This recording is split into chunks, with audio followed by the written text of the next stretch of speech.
A scream in the butcher's shop, but no one in sight. Welcome to Mystery Path. I am your host, Asher Vane. Tell me, where are you listening from today? Your voices make these mysteries unforgettable. Let's begin. It was one of those rare Manhattan mornings when nothing smelled like garbage. The windows at West 35th were cracked open half an inch. Wolfe's nod to spring, and even Fritz, in a moment of what I can only assume was either lunacy or euphoria, had decided to send out for duck eggs instead of relying on his personal hoard. I took this as a sign of pending cosmic interference. I'd barely set down my coffee when the bell rang, not the doorbell, mind you, but the delivery bell, which meant a parcel, which meant a signature, which, by house rules, meant me. Archie! Wolfe's voice came from the plant rooms like a thundercloud wrapped in velvet. If that is another delivery of Tingley's rubbish on truffle oil, refuse it. I will, boss, I called back. But if it's Tingley sending you his liver, I may just hang on to it. I hear it's got quite the bouquet. I opened the door to a FedEx man with the posture of someone who hated surprises and got a new one every hour. He handed over a smallish wooden box, walnut, varnished, heavy, and a clipboard. I signed, tipped him with a smile, and carried the box inside like I was handling explosives. Wolfe doesn't like packages. They disrupt his symmetry. But he especially doesn't like packages that are not expected, aren't books, and don't come from orchid collectors, rare spice brokers, or Montenegrin cousins he pretends not to have. I set the box on the center table in the office. Wolfe looked at it like it was a wart on his desk. Unmarked? He asked. No return label? I confirmed. Just addressed to Mr. Wolfe, New York, New York. Fritz poked his head in, dish towel slung over his shoulder. The duck eggs are a triumph, he announced. Would Mr. Wolfe care for them soft-boiled? I would care, Wolfe said, glowering at the box, for my office not to be invaded by mysteries before breakfast. Which, naturally, is when the box screamed. Screamed. Not a sound like metal shifting or air pressure letting go, but a sharp, high, absolutely human scream, one short burst of terror, rage, or both, that echoed off the ceiling and sent Fritz backpedaling so fast he almost collided with a ficus. Wolfe's eyes narrowed like a cat eyeing a misbehaving toddler. He did not rise. He never does. But he gestured. Archie. On it. I popped the lid, half expecting a live raccoon or worse. What I got was worse, but not in a biological way. Inside the box, nestled on a bed of raw butcher paper, was a meat cleaver. An old one, dark-handled, worn. But that wasn't the disturbing part. Attached to the blade with a brass pin was a photograph, black and white, glossy. It showed a butcher's shop, tiled walls, steel hooks, and a single figure in a bloody apron facing away from the camera. No visible face, no context, no caption. Wolfe's chair creaked as he leaned forward precisely half an inch. Well, he said calmly, someone has taken great pains to be melodramatic. Yeah? I held up the cleaver. How about psychotic? Fritz, recovering, inched closer. It screamed?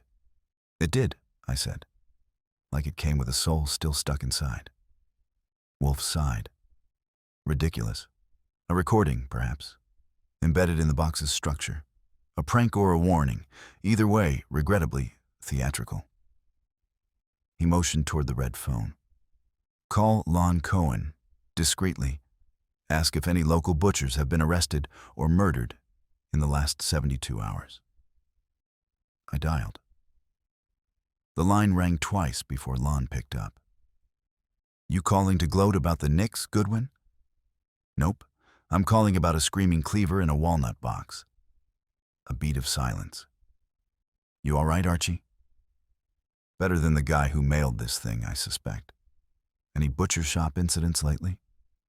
He paused. Actually, yeah. There's a place on the Lower East Side. Grogan's, old school butcher. Closed unexpectedly 3 days ago. Owner's gone missing. Some whispers, but no official charges. Want me to dig? Dig fast, I said. And if you find a guy in an apron who screams on cue, let me know. I hung up. Wolfe hadn't moved, but his eyes were half-lidded, his thinking position. Grogan's, I said.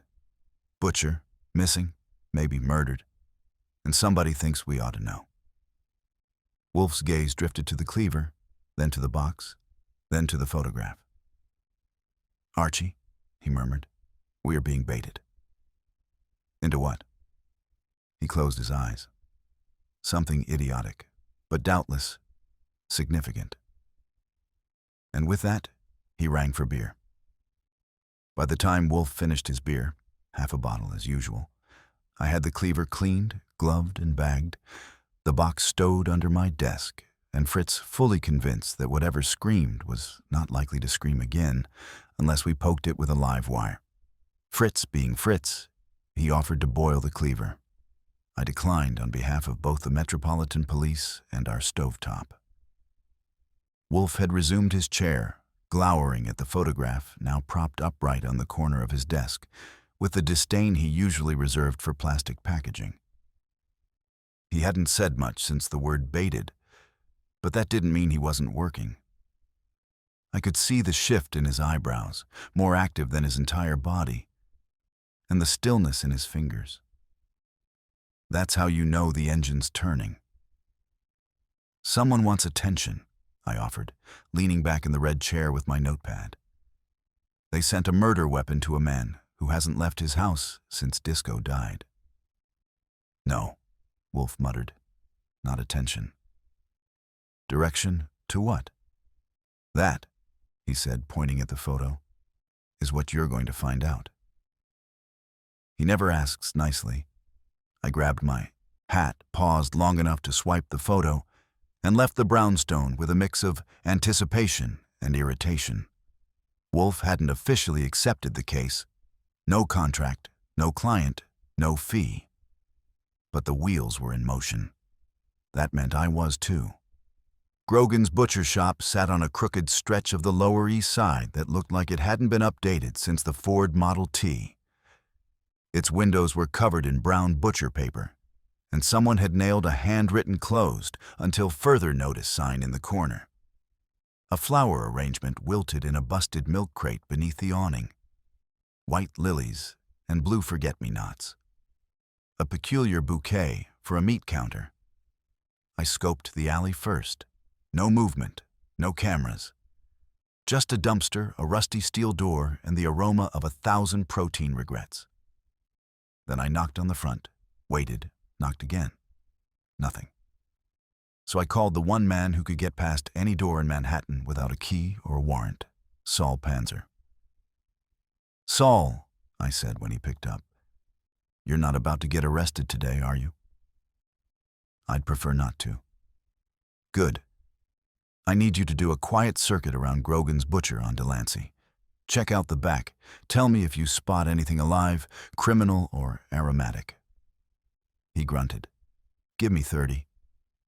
While Saul did his dance, I stopped by the corner grocer.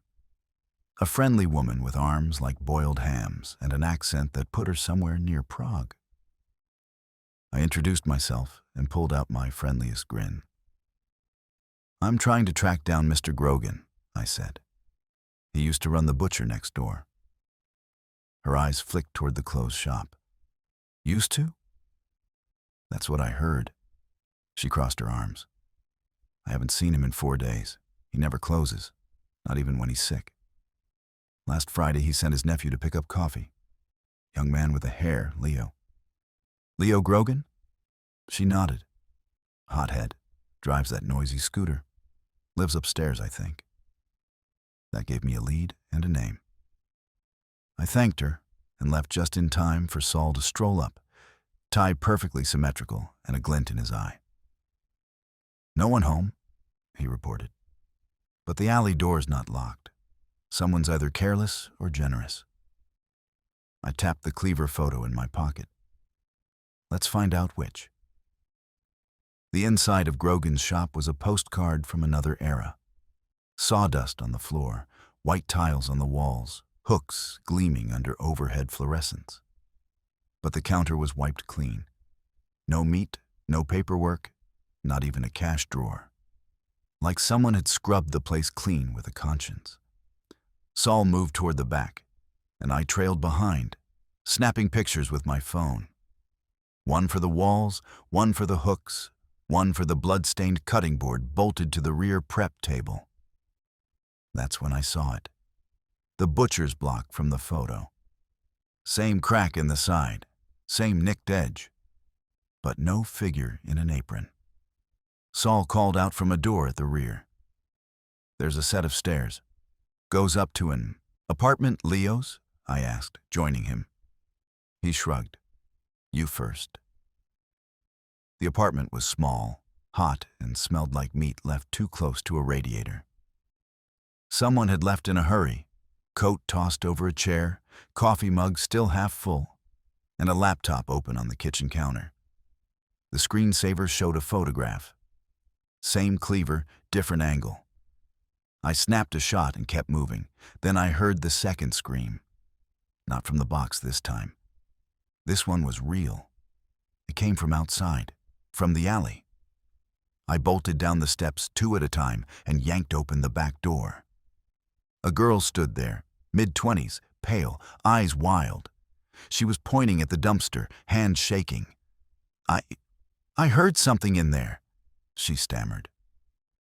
I motioned for Saul to stay with her and approached the dumpster with less enthusiasm than you might hope from a man in wingtips. I cracked it open slowly. Inside was a butcher's apron, soaked in something dark, folded neatly, and on top, a note. Tell Wolfe this is my last cut. L, no body, no Cleaver, no Leo. Just the silence of a story half told. Back at the brownstone, Wolfe listened in silence as I laid everything out.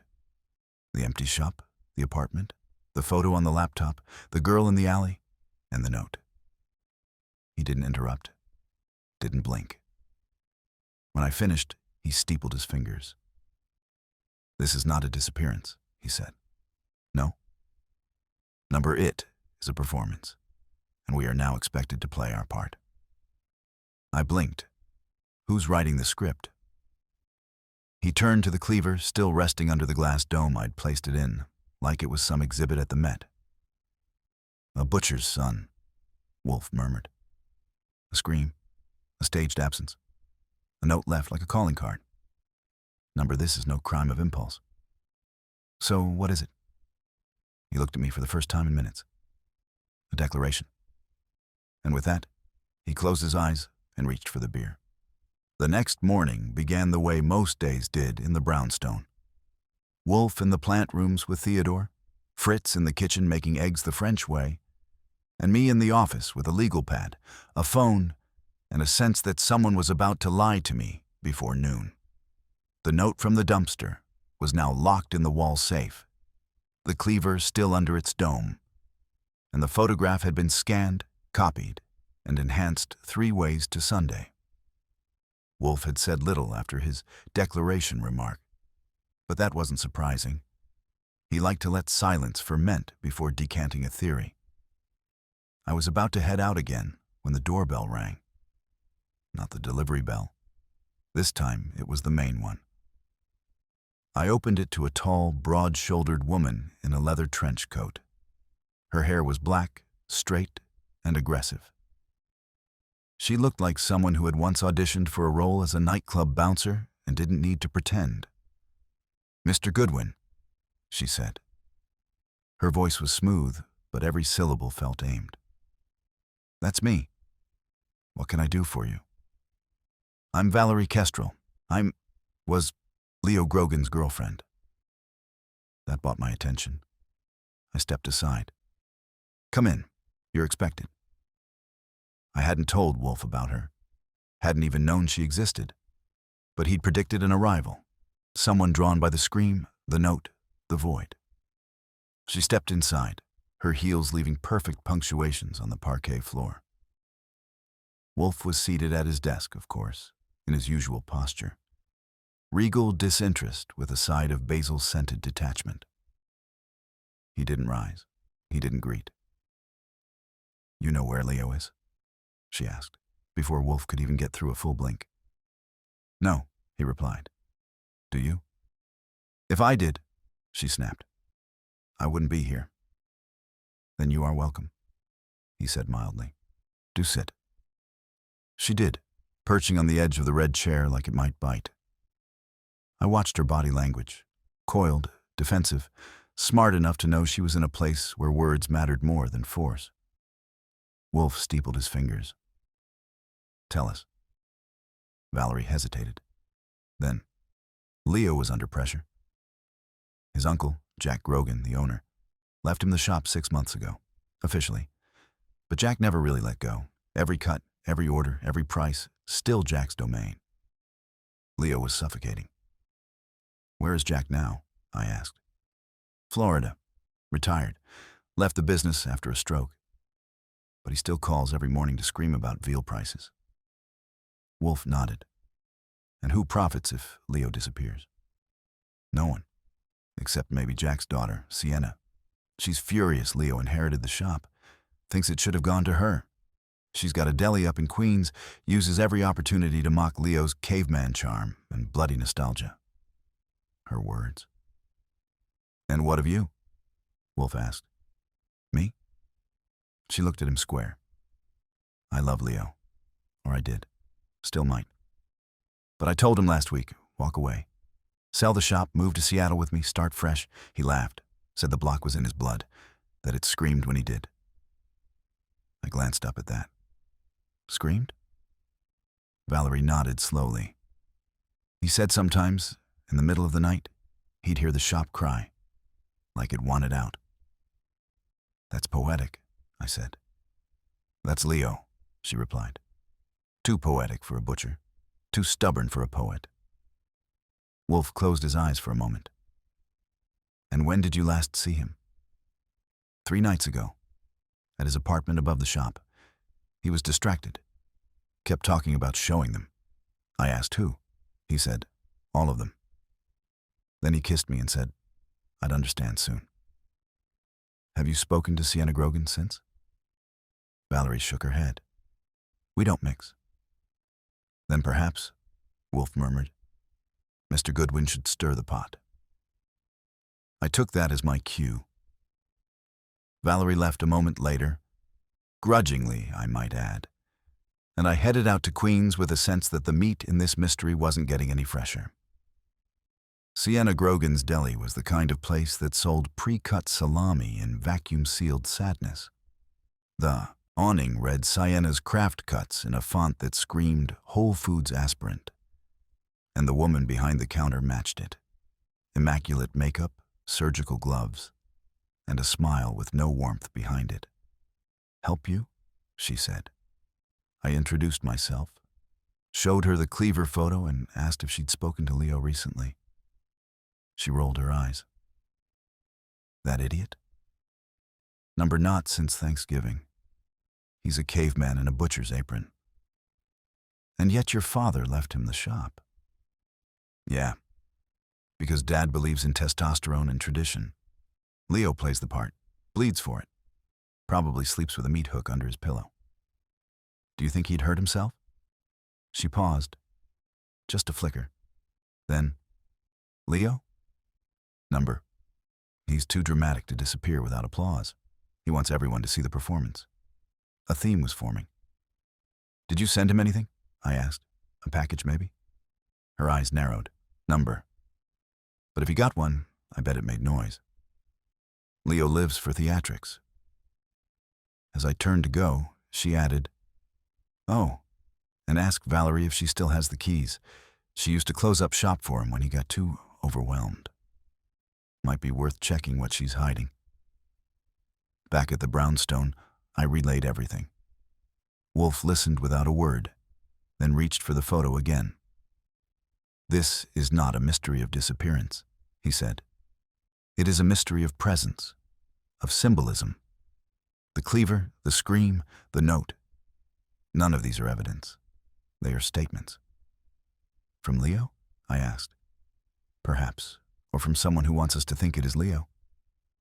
"What's our next step?" He didn't answer right away. Then, softly, "Ask Saul to find Jack Grogan." Quietly. "We need to know if he's still alive, and if not, who profits from the illusion that he is. And Valerie? Ask her for the keys. To the shop? To Leo?" Wolfe leaned back in his chair. "He's not gone, Archie. He's waiting." And with that, the brownstone filled with silence again. The kind that tastes like strategy and smells faintly of orchid moss. By the time I reached Valerie's apartment that evening, the sky was sliding into that bruised shade of purple Manhattan wears when it's making up for the racket. She lived in a walk-up on West End Avenue, 5th floor, no elevator. I knocked, waited, and when she answered, she looked surprised, but not displeased. She had swapped the trench coat for a cable-knit sweater and jeans, civilian camouflage. "You again?" she said, stepping aside. "I aim to please," I replied, walking in. The apartment was clean, but lived in. A book open on the coffee table. An open bottle of red wine, half drunk. A jazz record humming from the corner. Chet Baker, I think. It all said, "I'm fine." It all screamed, "I'm not." "I have a question," I said, turning to face her as she closed the door. "Did you keep the keys to Grogan's shop?" She didn't answer immediately, just crossed her arms and tilted her head, like a chess player reevaluating a bad move. "Yes," she said at last. "I helped him close up. Sometimes opened when he overslept." "Why?" "Because I think someone staged that scream. And someone put that cleaver in that box.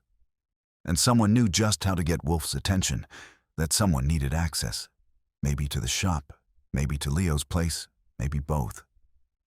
"You think I—" Her voice didn't rise.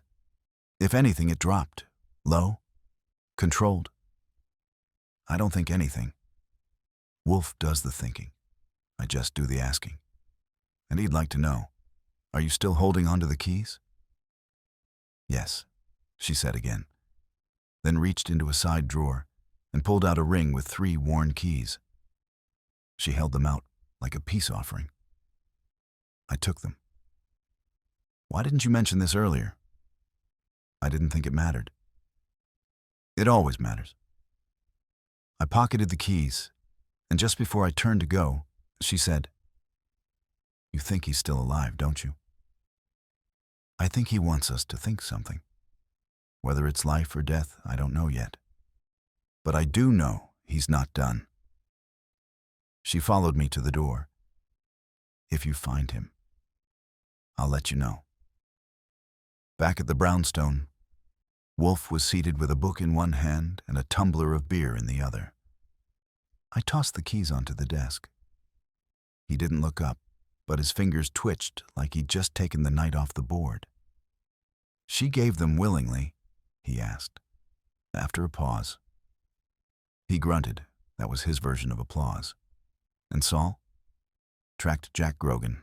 Still alive, still in Florida, still making angry calls about veal. So Jack is not dead, merely irrelevant.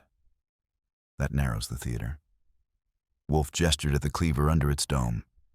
"It was placed deliberately. You saw the photo. The block was cleaned, yet the cleaver had residue. That inconsistency is the point. It wants to be seen, not solved." "Then what do we do?" I asked. Wolfe leaned back and closed his eyes. "We wait." Which, coming from Wolfe, meant I don't wait. The next morning, I used Valerie's keys to enter the shop again. The front looked unchanged. No new footprints. The scent of old meat had faded to something sterile. I moved carefully through the prep area, checking corners, listening. Then I tried the office.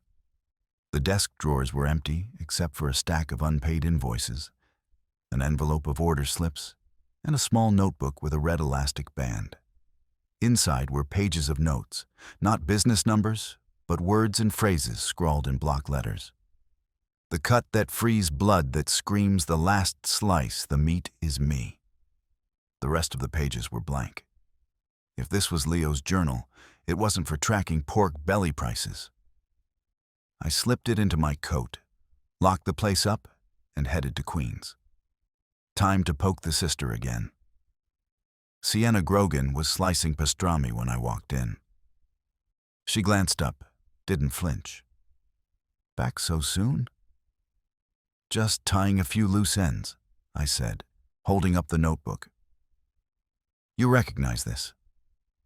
She looked at it, her lips curled. Of course. That's Leo's butcher poetry. He kept it around like a badge. Used to read those out loud when he was drunk. Ever mention why he wrote them? Because he thought the butcher block had a soul. Said slicing meat was like slicing sin, or slicing memory. Honestly, the guy needed therapy. Did he ever talk about disappearing? Faking something? She rolled her eyes. Only every other week. Said he'd stage a scream they couldn't ignore. I thought he meant going vegan. Could he have done this on his own? Number Leo was dramatic but not organized. If he planned something like this, someone helped him. Who? She hesitated. That half-second tick Wolfe always counted. Valerie, she said finally. She fed his nonsense. Called him an artist of the knife. Treated him like a martyr. Back at the brownstone, I handed Wolfe the notebook. He turned each page slowly, as if reading between the scrawls. He wants to be heard, Wolfe murmured. And he chose us as his audience. Or Valerie did, I said. Or both. She gave you the keys, Wolfe said. That is a sign, either of trust or manipulation. What's your read? I am forming it, Wolfe said. But first, I want her here. Tomorrow, 10 o'clock. Do not ask. Tell. So I did. Valerie agreed with a calmness that made my instincts twitch. At 10 sharp the next morning, she arrived. On time, composed, and dressed like someone giving a eulogy she rehearsed. Wolfe didn't speak at first. He just stared at her. You sent the box, he said finally. She blinked once. I did. I leaned forward. Wolfe didn't flinch. Why? He asked. Because Leo wanted it, she said. He planned everything. The cleaver, the scream, the photo. I just delivered the message. Where is he? She didn't answer. Wolfe leaned forward ever so slightly. If he is dead, you are the murderer. If he is alive, you are his accomplice. You will give me the location. Now. She looked down at her hands. Underneath the block, she said. There's a hatch, a root cellar. He built it 6 months ago. Said he needed a space for meat that remembered too much. He's hiding there. Or was I Rose before Wolfe could even gesture? Back at Grogan's, I found the hatch beneath the prep block, just like she said, disguised under a mat of rubber tiles. The iron ring handle was caked in dust. I pulled it open and descended into a cold, damp chamber that smelled of iron and cedar. Leo was there, sitting cross-legged on a wooden crate, alive, pale, silent. Next to him, on a butcher's hook, hung another cleaver, shiny, unused. He looked up at me. I knew Wolfe would understand, he said. I didn't reply. I just pulled out my phone. The moment I stepped back into the brownstone, the air felt wrong. It wasn't the temperature. Fritz had the thermostat in perfect equilibrium, as always. And it wasn't the smell. The orchids were as fragrant as ever, and the kitchen carried a faint ghost of roasted garlic and rosemary. But something had shifted. The brownstone has a rhythm, a personality that Wolfe cultivates like his orchids. When it's disturbed, it doesn't shout. It hums. And that morning, it was humming in a pitch I didn't like. Wolfe was in the office, hunched slightly in his chair. Not slouched, mind you, just fractionally leaned, which in Wolf speak is a full-body reaction. I closed the door behind me, dropped my coat and looked at him. "I found him," I said. "Alive. In the cellar beneath the butcher block. Been hiding there since the night before the cleaver showed up." Wolfe didn't react. His eyes were on the desk. "Is he still there?" "For now. He wasn't in a hurry to go anywhere. Said he was waiting to be heard." "Foolish," Wolfe muttered. Then his eyes finally lifted to mine. "Come here." That's when I saw it. The photograph, the one from the box, was missing. "What the hell?" I said. "You move it?" "No," Wolfe said, calm but clipped. "Did you?" "Why would I?" "That's the question, isn't it?" I stepped closer. The glass dome still covered the cleaver, untouched. The desk was otherwise undisturbed, no papers shuffled, no items out of place, except the photo. Gone. Clean. As if it had never been there at all. "No one's been in here," I said. Wolfe turned his head slightly. "Incorrect. Someone has been in here. Someone took the photo. Fritz was not aware. I was in the plant rooms. You were with Mr. Grogan. The office was unattended for 1 hour and 12 minutes. During that time, we were trespassed." "But who?" I asked. "Miss Kestrel had the keys to Grogan's. That is confirmed. But she did not have keys to this house. Unless someone gave her one." We both paused. "You think Leo?" "I think," Wolfe said, "that the scream in the box was not only an invitation. It was a statement of control. Mr. Grogan did not simply want us involved. He wanted to manipulate the field." "Why the photo?" "Because it was the only thing left that still told the lie." I blinked. The lie? The man in the photo, the one facing away? That was not Leo. I leaned back, thinking fast. "Then who?" Wolfe lifted the red notebook I'd retrieved from the shop. He tapped the last page, still blank. "He wrote the scream before he built it. He built the scream before he disappeared. But the image was borrowed. Someone posed, someone else wore the apron." "You think the real victim?" "There is no murder," Wolfe interrupted. "There is only illusion. And someone just erased the last unverified thread." I paced, running a hand through my hair. "So we've got a man in a cellar playing dead, a girlfriend acting like an accomplice, a sister with motive, and now a missing photograph." "Yes," Wolfe said. "And I intend to bring them all here." I turned slowly. "Now, number tonight? 8 o'clock. Saul and Fred will handle the invitations. No phone calls, no warnings. I want their reactions. Undressed." I gave a low whistle. "You're springing the trap." He nodded once. "And someone, Archie, will not like where they land." That night, the brownstone became a stage. Wolfe insisted Fritz prepare a cold buffet, cheese, cured meats, miniature sandwiches, and arrange the chairs in a precise semicircle. I vacuumed, twice. Wolfe never notices, but I like to keep the carpet honest when we're about to shatter someone's reality on it. At 7:58, the doorbell rang. I opened it to find Sienna Grogan and Valerie Kestrel standing side by side, stiff as storefront mannequins. Valerie offered a terse smile. Sienna didn't. Behind them came Saul Panzer with Leo Grogan in tow. Leo looked cleaner than before, shaved, combed, even wearing a tie that might have belonged to someone with a steady paycheck. But his eyes were still sunk in something deep. His gaze flicked over the brownstone like a returning exile. I brought them into the office. Wolfe didn't stand. He nodded once and gestured to the chairs. "Miss Grogan, Miss Kestrel, Mr. Grogan, please." They sat. Wolfe took a breath, then spoke. Not grandly, not loudly, just clearly. This afternoon, a photograph was stolen from my office. The photograph that arrived with the cleaver.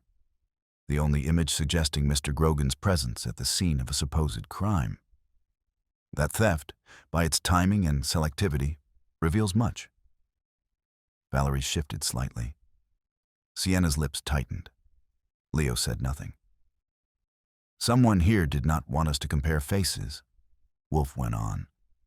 The man in the photograph is not Leo Grogan. The man is older, broader, slightly hunched. That, Miss Grogan, is your father. Sienna blinked once, then her jaw clenched. You're crazy. Number, I am precise. Your father, angry at being cut from the business, staged a symbolic message with your cooperation. You used Valerie, who still believed she was protecting Leo, to create a drama. One that would shame him, scare him, or force him to leave the business altogether. But Leo didn't fold. He vanished into the space you forgot he built. All three stared at Wolfe. No one moved. Wolfe leaned forward. Miss Kestrel delivered the box. You told her it was Leo's plan, but he never asked for that. He didn't need theatrics. He needed time. Time to decide what mattered. You, Miss Grogan, gave her the keys. You told your father to pose. And this morning, when the photograph threatened to undo the illusion, you returned to steal it. But you were too late. He reached into his desk drawer and pulled out a copy of the photograph. A duplicate. Valerie gasped. Wolfe's voice cooled. We do not keep one copy of anything. Here. Sienna rose slowly. You don't understand. He was ruining it. The legacy, everything my father built. Wolfe raised an eyebrow. And so you turned a scream into a scalpel. Leo looked at his sister, his face calm but tired. You dragged Valerie into it.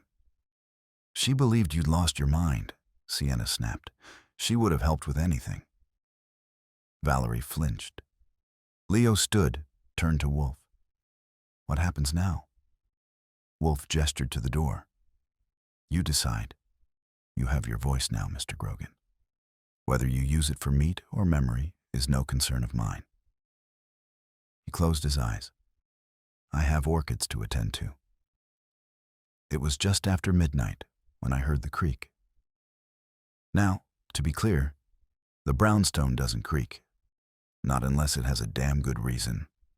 Wolfe's paranoia about floorboards and hinges means Fritz oils everything weekly, like he's maintaining the knees of a nervous symphony orchestra. So when I heard that subtle whine from the back stairwell, I put down my book and reached for the snub-nose .38 in the drawer beneath the lamp. I moved silently into the hall, past the sleeping orchids and the ticking grandfather clock that sounded suddenly too loud. Wolfe was in bed, or so I assumed, though if I knew him, he'd been replaying the evening in his head like a phonograph loop. The confrontation had gone smoothly. Too smoothly, maybe. Sienna cracked, but didn't break. Leo stayed quiet, almost reverent. Valerie had left in silence, her face unreadable. But someone hadn't finished their act. I crept down the back stairs, the old treads cool underfoot, and paused beside the service door to the garden. It was unlocked. That alone would have made Wolfe apoplectic. But what sent the chill up my spine was the fresh smear of dirt on the doorknob. Someone had come in, and not long ago. I opened the door slowly, stepped into the garden. It was dark but not blind. Moonlight spilled across the path, catching on dew-laced leaves. I scanned left, then right. Movement, just a flicker at the edge of the wall. I stepped forward, gun low, steady. Don't move, I said. They didn't. The figure was slim, hunched slightly, jacket zipped to the chin. I caught the glint of a key in their hand. I said, I'm not armed, came Valerie's voice, and I'm not here to hurt anyone. I didn't lower the gun. You're sneaking into a private home at midnight. Forgive me if I don't assume you brought muffins. She turned slowly. Her face was pale, her eyes tired. I needed to see Wolfe, she said. I needed to explain something.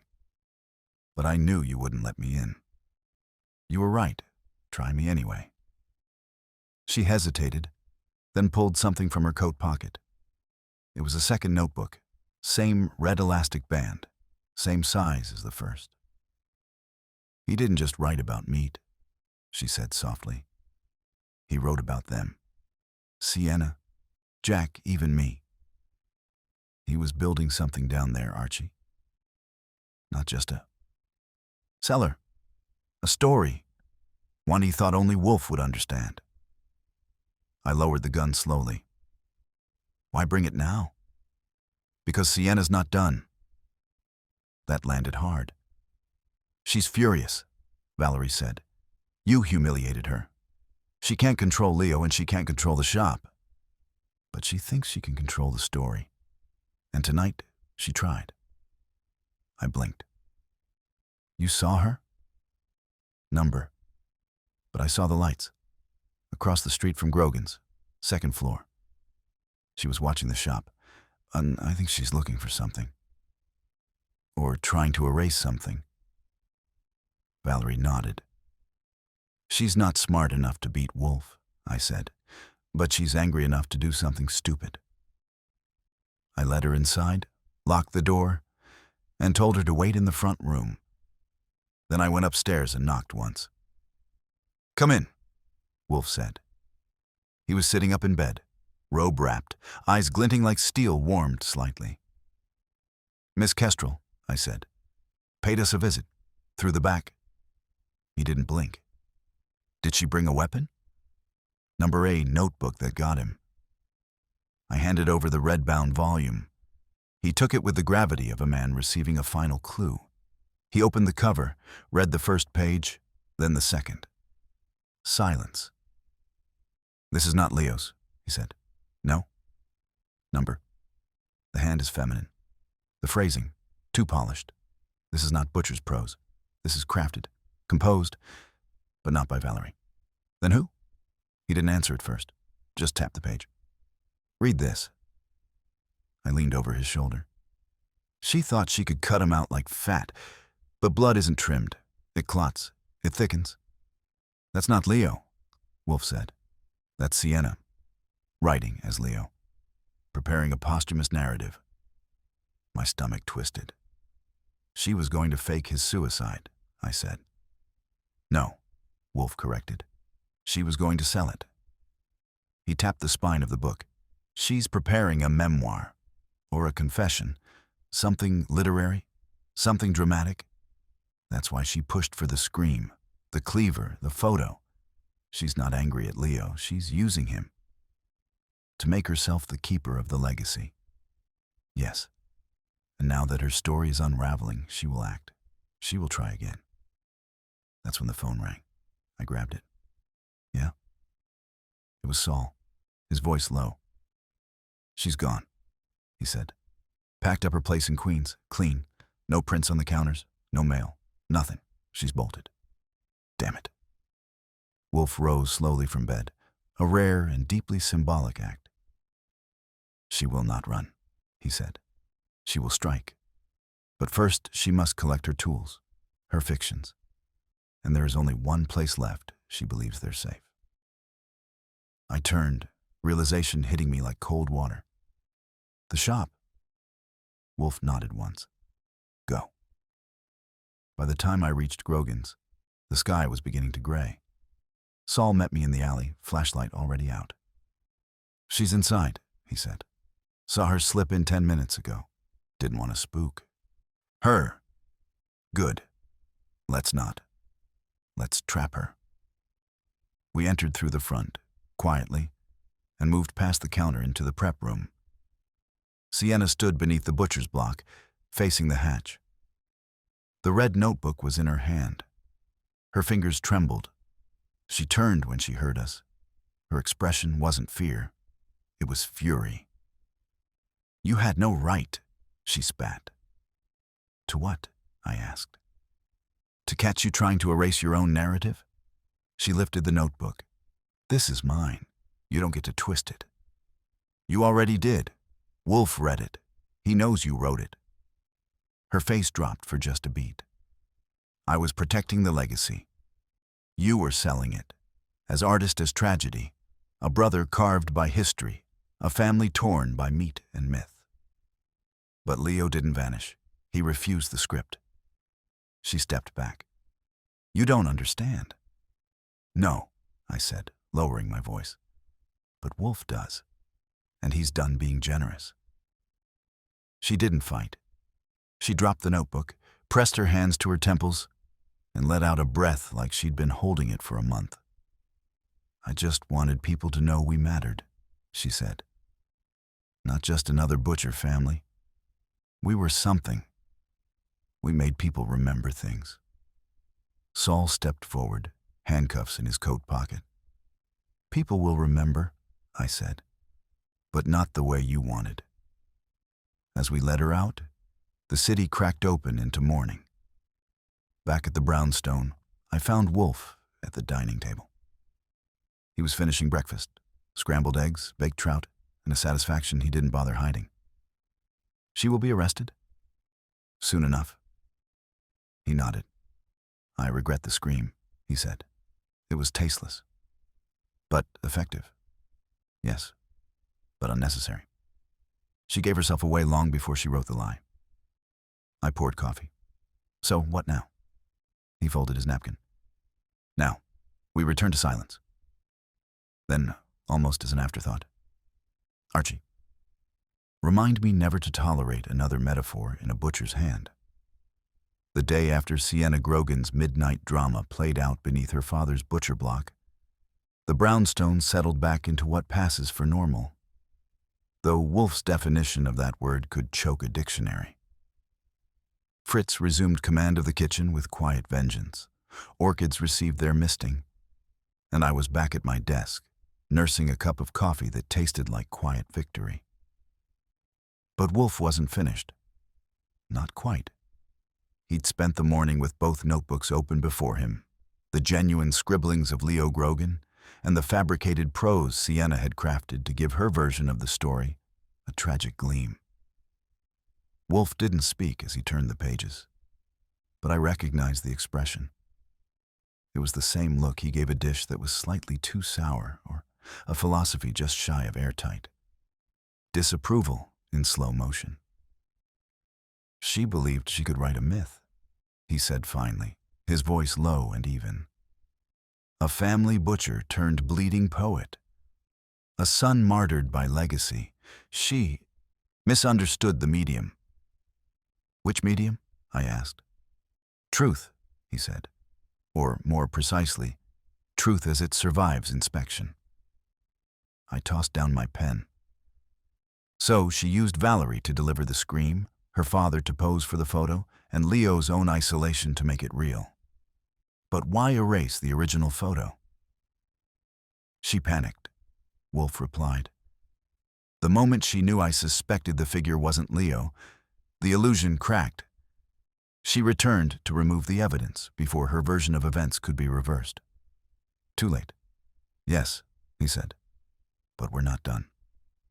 I raised an eyebrow. You think someone else was in on it? Number, but the audience hasn't heard the final scene. The players must return. I sighed. You're calling another gathering? Yes, tonight. We still have cured meats left. Invite Leo, Valerie, and Saul. No Sienna. No police? She's been detained. Let the courts catch up. I'm concerned only with closure. I made the calls. Valerie agreed immediately. Leo hesitated, then muttered something about finishing what was cut, and said he'd come. Saul simply said, understood. And that was that. 8 o'clock sharp, they arrived. Valerie in a gray coat and scarf, Leo looking more like himself, clean but wary, and Saul with his usual professionalism cloaked in quiet curiosity. The office was set the same way it had been before, Wolfe in his chair, me at my desk, the cleaver still under glass, now flanked by both notebooks. Truth and fiction, side by side like dueling gospels. When the last seat was taken, Wolfe began. I thank you for returning. This matter is nearly concluded. I've summoned you not for revelation, but for understanding. Leo looked tired. Valerie, pale. Saul leaned back with his arms folded. Wolfe gestured to the notebooks. These are two stories. One written in the solitude of a butcher's cellar, the other composed in the bitterness of a daughter's ambition. Both are incomplete, but only one is honest. Leo shifted. I didn't know she was watching, that she planned it. She wasn't watching, Wolfe said. She was crafting. Watching implies passivity. Sienna manipulated you, Miss Kestrel, and even her father, though perhaps not with full knowledge. But you, Mr. Grogan, were never a victim. You disappeared of your own volition. You built your chamber. You cultivated your silence. Leo's jaw tightened. I needed to be gone. No, Wolfe said. You needed to be seen without speaking, which ironically is precisely what your sister exploited. In your silence, she inserted her voice. Valerie spoke up, her voice unsteady. But she couldn't have done it alone. I helped. I sent the box. You delivered it, Wolfe corrected. You did not invent it. You believed Leo had orchestrated it. That made you the perfect courier. She nodded slowly. Wolfe turned back to Leo.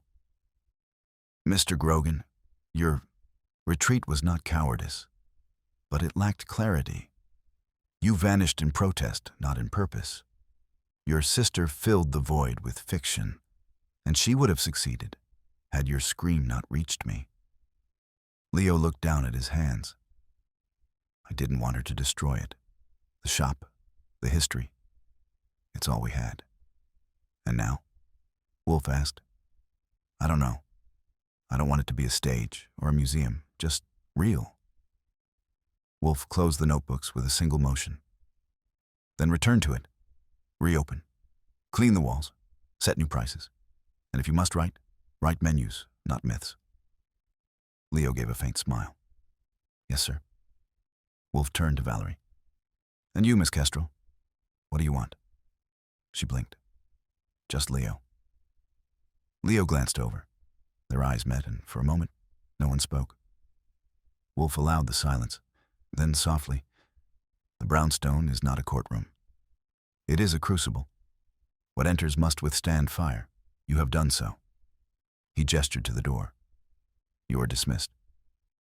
They rose, thanked him, left. Only Saul and I remained. Wolfe sat still, eyes half-lidded. You think they'll make it? I asked. No, he said. But they might endure. Saul chuckled. You're getting soft. I'm getting old, Wolfe replied. It's not the same. When the door finally closed behind them, Wolfe reached for the beer Fritz had brought in earlier, untouched. He took a sip, sighed. This, he said, was a performance. But not for applause, for correction. I leaned back, laced my fingers behind my head. You're not going to miss the cleaver, are you? I never knew it. And the scream. Artificial, but effective. Wolfe nodded once, a reluctant concession. Archie? Yeah? Remove the dome. Give the cleaver to Saul. I dislike artifacts. Got it. And dinner? Fritz is doing veal. Wolfe groaned softly. Of course he is. And just like that, the brownstone returned to silence, clean, uninterrupted, and whole. The next morning, the brownstone breathed like it had been exercised. Fritz was humming, an actual hum, not his usual under-the-breath Gregorian murmur. And the orchids in the south room were angled just so, glistening with dew and indifference. Wolfe hadn't risen yet, but I could tell from the absence of snoring that he was awake. Thinking. Probably composing that final sentence he liked to pretend came off the cuff. The cleaver was gone. Saul had taken it after breakfast, tucked in a custom-wrapped bundle like he was transporting a violin case from a noir film. The dome had been shelved, and the desk was clear. The red notebooks, both real and fabricated, were boxed and labeled in Wolfe's spidery scrawl. Meat and Myth, Grogan. Stored under lock, not for legal reasons, just for symmetry. Wolfe entered the office at precisely 9:14 a.m., clad in charcoal wool and mood to match. He made a faint sound of displeasure at the sunlight coming through the blinds, but didn't ask me to adjust them. That told me what I needed to know. He wasn't interested in comfort this morning. He was interested in completion. He settled into his chair and let silence sit for a moment, as if inviting it to speak first. Then, we underestimated Sienna Grogan. She got ambitious, I said, not smart. She got literary, Wolfe corrected. A dangerous instinct. I waited. Wolfe wasn't finished. She composed a fiction and attempted to substitute it for history. She inverted intention, took her brother's silence, which was resistance, and recast it as surrender. Had she succeeded, the lie would have ossified, like so many others. She would have turned Leo into a martyr, I said, and sold it in hardcover. Yes, or worse, Wolfe said. She might have been believed. He reached for the morning paper, but didn't open it. There is an appetite in this city, not for truth, but for narrative, for clean arcs and symbolic gestures. People prefer the myth of the scream to the silence of survival. It's easier to digest. Fiction's always been better dressed, I said. He raised an eyebrow. Fiction is rarely clothed. It is cosmetic, appealing to emotion, not precision. I thought of Leo, sitting in that cellar, writing with the butcher's hands his sister had tried to romanticize. He wasn't a poet. He was a man who worked with blades and blood and carried generations of repetition like a scar. And he'd almost been rewritten, his voice replaced by hers. But Valerie believed it, I said. She thought she was helping Leo, not Sienna. Miss Kestrel was seduced, Wolfe said, not by Sienna, but by the architecture of the story. She wanted meaning. She projected nobility onto an act of withdrawal. When people are starved for clarity, they will feast on suggestion. You're getting philosophical, I said. Don't be impertinent. Too late. He allowed a corner of his mouth to twitch. And you, Archie? What did you learn? I leaned back. That screams can be manufactured. That people who talk about legacy usually mean control. And that Valerie Kestrel, for all her icy charm, might actually love that man. Yes, Wolfe said quietly. Which makes her useful. Not in investigation, but in continuity. Continuity of what? Of truth? Wolfe replied.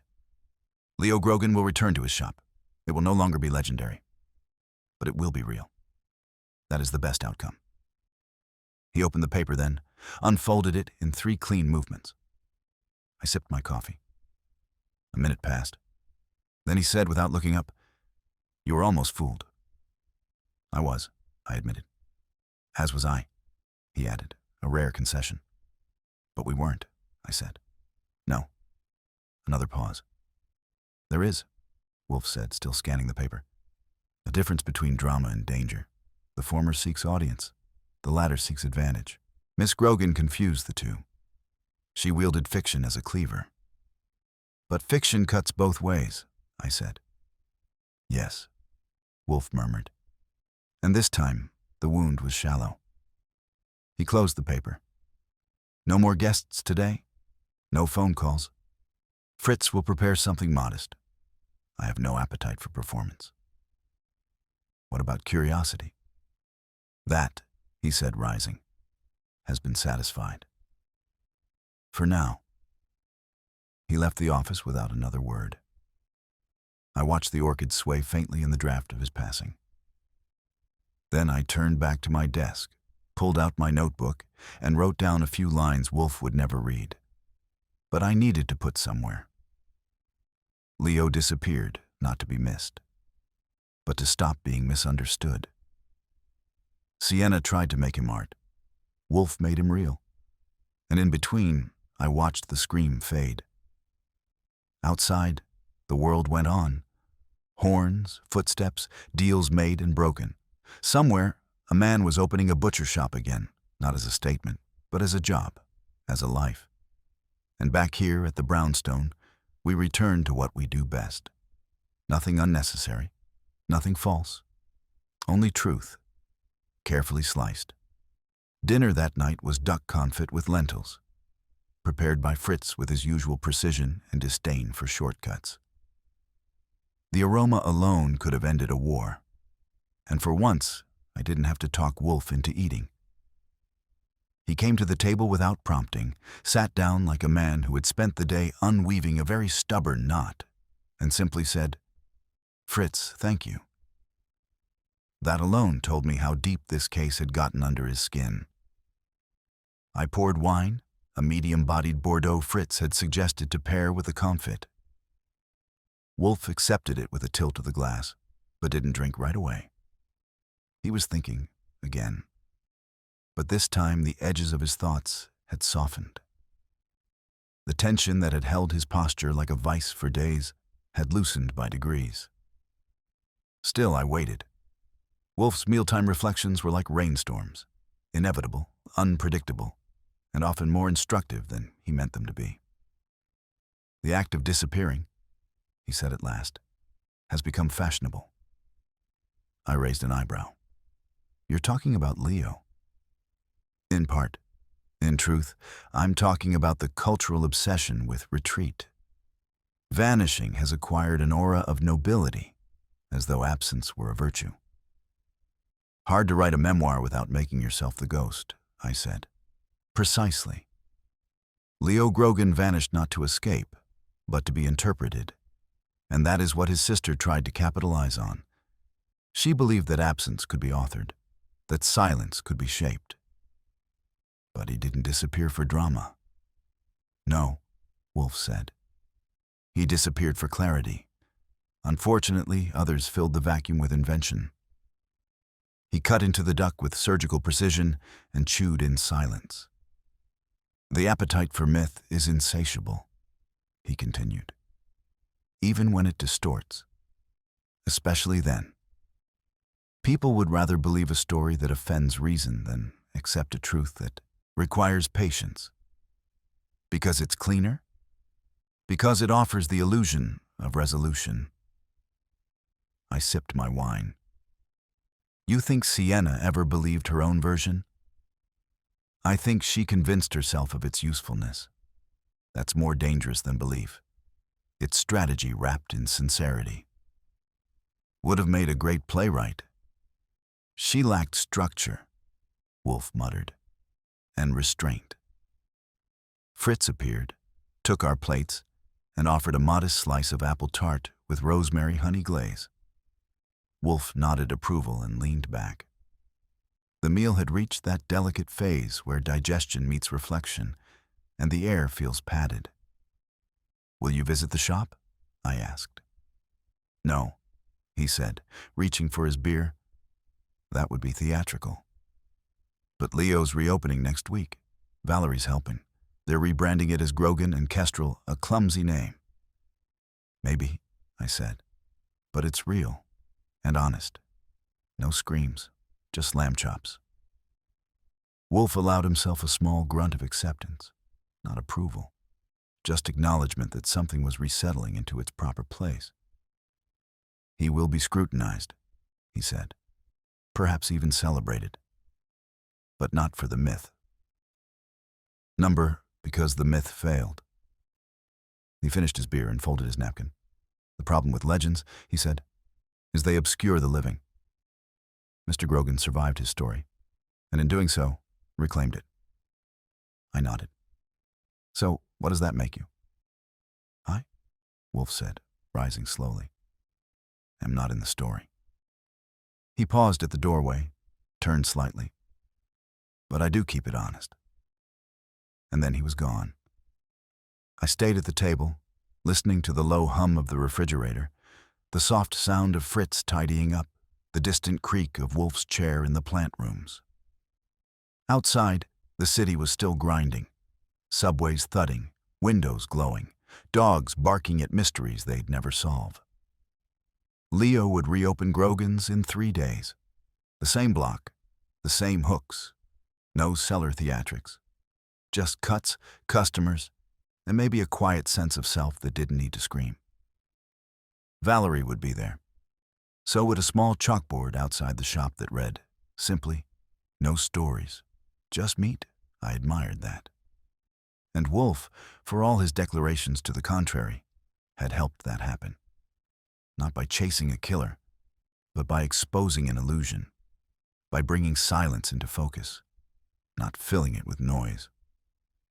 I cleaned up, turned off the lights, and headed upstairs. Outside, spring was trying. You could smell it in the soil, in the leaves, in the way people walked a little slower past the shop windows. It was a good time to start over. The brownstone was quiet again. Not empty, not erased, just still. Which, in this house, means the truth has been heard. The next morning broke clean and cold, the kind of morning that makes a city feel like it's trying to start over. I opened the shutters just enough to let in the gray light, brewed a pot of coffee stronger than medically advisable, and waited for Wolfe to emerge. He would, eventually. He always did, even if he liked to pretend that the world before noon was beneath him. I was halfway through my second cup when the doorbell rang. Not the delivery bell. Not a client's sharp double press or a cop's insistent jab. Just one single tentative chime. I opened it to find a young man I'd never seen before. Mid-20s, thin, nervous eyes that moved too fast, and a folded newspaper tucked under one arm. "Is this the Nero Wolfe residence?" he asked. And the way he said it, like he wasn't sure if the name belonged to a real person or department in city government, made me straighten up. "That depends," I said. "You selling something, confessing to something, or trying to find yourself in a story?" He looked past me, toward the hall, then held up the newspaper. "It's about the butcher. Grogan." I took the paper. The front page feature wasn't about murder or scandal. It was an editorial piece in the lifestyle section. A glowing review of the reopening of Grogan and Kestrel. Photographs of the new interior, quotes from locals about honoring tradition, and a shot of Leo himself at the block, apron clean, eyes clear. There was no mention of screams, no cleavers, no drama, just a man, a woman, and a butcher shop, back in business. "I wanted to meet him," the young man said, pulling me out of the moment. "Mr. Wolfe? I'm a journalism student at Columbia. I'm writing a paper on public perception and narrative control. What happened with the Grogan family? It's fascinating." I looked at him. He meant it. Completely sincere. "Come back in 5 years," I said, "when you've stopped calling myths fascinating and started asking who pays for them." I shut the door gently but firmly. When I turned, Wolfe was already in the hall, robes cinched, brows a shade lower than usual. "Who was that?" "Academic," I said. "Wants to put Leo in a term paper." Wolfe groaned. He'll be a novelist by 30. He moved into the office, and I followed. The air was warmer today, less tension, fewer ghosts. Wolfe sat, considered the cleared desk, and then looked up at me. "The paper?" I handed it over. He read in silence, lips tightening at the more sentimental phrases. When he reached the photo of Leo behind the counter, his expression didn't change. But I caught the pause, the faint nod. "He is no longer hiding," Wolfe said. "Number, he's cutting meat and writing real invoices. Then he may survive." I leaned against the doorframe. "You think the shop'll make it?" Wolfe didn't answer immediately. He ran a finger along the folded edge of the newspaper. "That depends.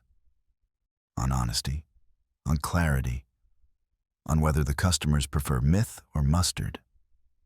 I laughed. "There's your quote for the Columbia Kid." Wolfe set the paper down, eyes far away now. Not on Leo or Valerie or Sienna, but on something older, deeper. "People confuse reinvention with redemption," he said. "Leo didn't seek to be reborn. He sought to stop being misread. That is rarer. And harder," I said, "especially when your family's writing your eulogy while you're still alive." "Indeed." I moved to the window, glanced out. The street was busy again. Couriers, joggers, neighbors. The city already forgetting the scream, the cleaver, the whole absurd ballet. Which was fine. That was how it worked. The brownstone took on stories like ink takes paper. But once they were told, they faded from the front page. As they should. "You think Sienna meant to hurt him?" I asked quietly. "No," Wolfe said. "She meant to control him, to package his life. That is worse." I thought about that for a long time. Longer than I usually let Wolfe get away with having the last word. "Still," I said, "he got free, even if he didn't scream it." "He did something better," Wolfe replied. "He endured." There wasn't much left to say after that. The mail arrived. A bill from the grocer. A sample catalog from a spice importer Wolfe had once blacklisted. And an envelope from the city. A permit form for vegetable deliveries. I dropped them on the desk and turned to go. At the doorway, Wolfe spoke again, almost as if to himself. "There are two kinds of noise, Archie. The kind that demands attention, and the kind that asks for understanding." I looked back at him. "And which one was this case?" He smiled faintly.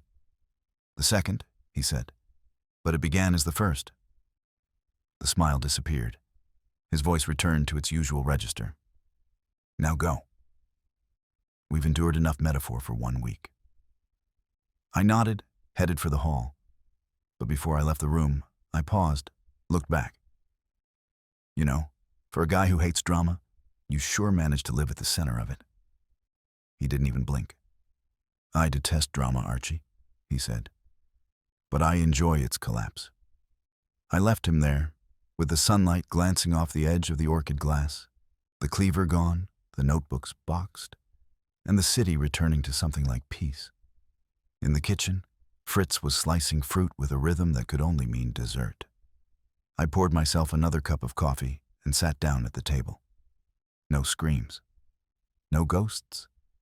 Just the sound of someone cutting clean lines through an apple, which, in this house, means everything is exactly as it should be.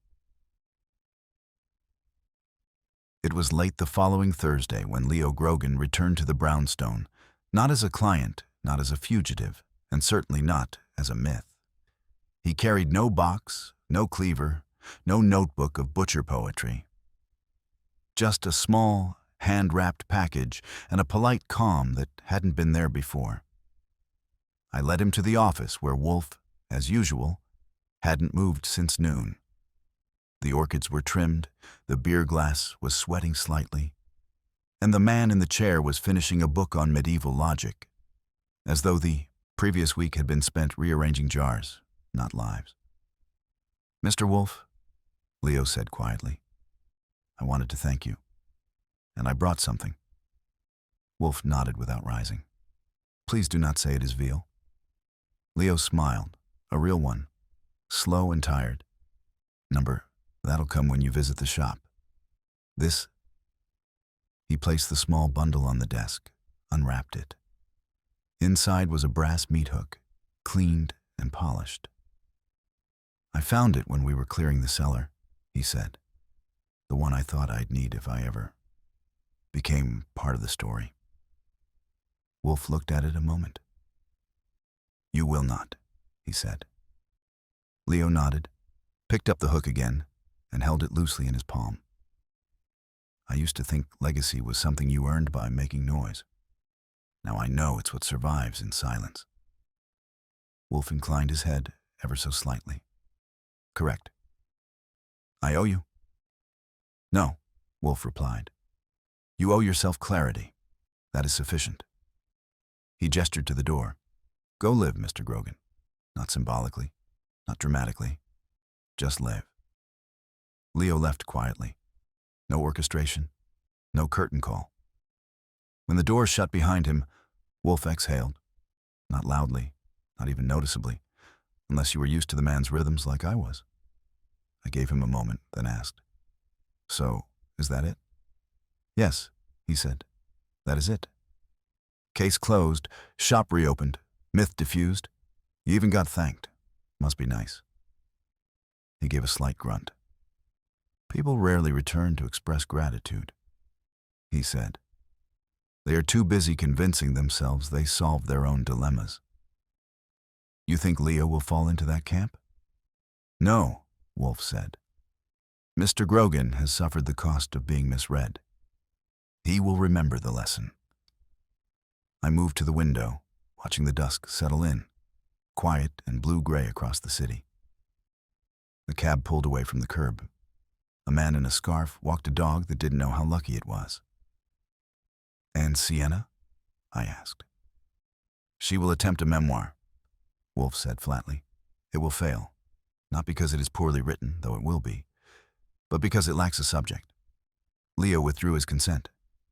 "That's poetic," I said. "Truth often is." Dinner was served. Trout almondine, string beans with lemon zest, and a white wine Fritz paired like a man trying to atone for something, though he had nothing to atone for. Wolfe ate slowly, even appreciatively, but spoke little. Afterward, as we returned to the office, he paused at the threshold and looked at me with something that, on anyone else, might have been nostalgia. "You realize," he said, "this was not a murder case." "No," I said, "but it was a kind of death." He nodded. "The death of a lie, and the birth of a man's voice." We sat. I jotted the final notes into the case file, then closed it with the same soft snap Wolfe used when he shelved a theory. And somewhere out there on a block stained with time and meat and memory, a cleaver met a cutting board in honest rhythm. No performance, no scream, just the truth, sliced clean, sliced clean, sliced clean, sliced clean, sliced clean, sliced clean, sliced clean, sliced clean.